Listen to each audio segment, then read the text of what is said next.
मामीमा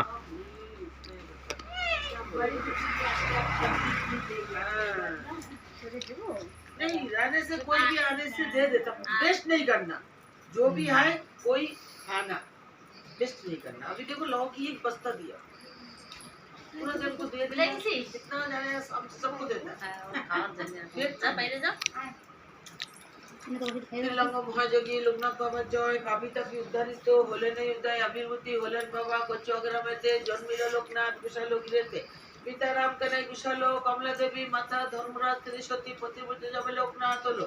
ভগবান গাঙ্গলি সন্ন্যাস দীক্ষা দিল, গৃহ ত্যাগ করিয়া স্ত্রী পরিজন, গুরুর সঙ্গে কালীঘাটে করে আগমন, ভেনিমত বাল্যবধূ সঙ্গেতে ছিল, শিষ্যদয় গুরু নানা যোগ শিখাইল, তারপরে আসে তারা হিমেন্দ্রের শিকারে, দীর্ঘদিন সাধনা করে, তারপর গুরুর সঙ্গে শিষ্য দুইজন পৃথিবীর নানা দেশ করেন ও ভ্রমণ, বিভিন্ন ধর্মের তত্ত্ব যেন মক্কা মদিনা বলে, কাকুলি আসিয়া বলে মোলায় স্বাধীন ভজন, কোরআন শরীফ পাঠ করেন যত, বিশ্ব পরিকল্পনা শেষে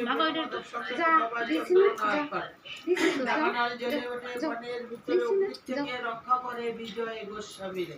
বেনিমাধব চলে যায় কামাখ্যা ধামেতে, বাবা নেমে আসিলেন 12 দিন গ্রামতে। বাবাকে প্রথমে কেউ চিনিতে না পারে, পাগল বলিয়ে সবে উপহাস করে। একদিন দুই ব্রাহ্মণের পৈতে জড়াইয়া গায়ত্র করি বাবা তারে খুলিয়া দিল, চারিদিকে এই কথা প্রচারিত হলো, দলে দলে ভক্তবিন্দু আসিতে লাগিল। অতঃপরে আশ্রম হলো 12 দিতে, বহু ভক্ত শিষ্য সেতা লাগিল আসিতে, পাপি তাপি রুগী কত আসিল তথায়, সবাকার কষ্ট বাবা করে নির্মাণ, শিষ্য আর ভক্ত বাবা বলেন কথা, আমাকে ঠাকুর রূপে পুজো করাবে, শ্রদ্ধা ভক্তি নিয়ে যে বা আমারে ডাকিবে, অবশ্যই সেই ভক্ত সাড়া পাবে। আমি নেই এই কথা পূর্ণ মতেছিলাম, থাকবো সদা তোদেরই মাঝারিতে, জলে স্থলে রণে জঙ্গলে, যখনে বিপদে পড়িবি তখনই আমার কথা স্মরণ করিবি।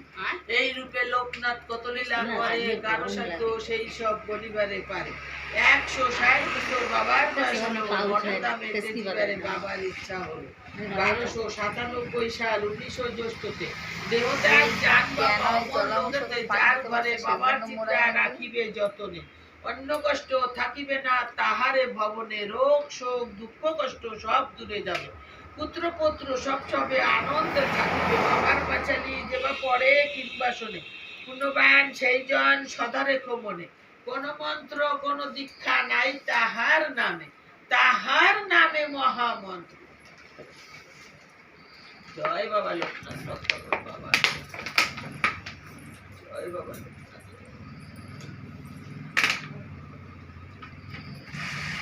ওম শিব শিব ব্রহ্মচারী লক্ষ্মী বলনাথ রক্ষা করো, বিদ্যুৎ বুদ্ধি করো, ভক্তকে রক্ষা করো, তন্ত্র মন্ত্র জল করো, হাওয়া তাজু করো, ভাই দিগ্গ করো, শত্রুকে দমন করো।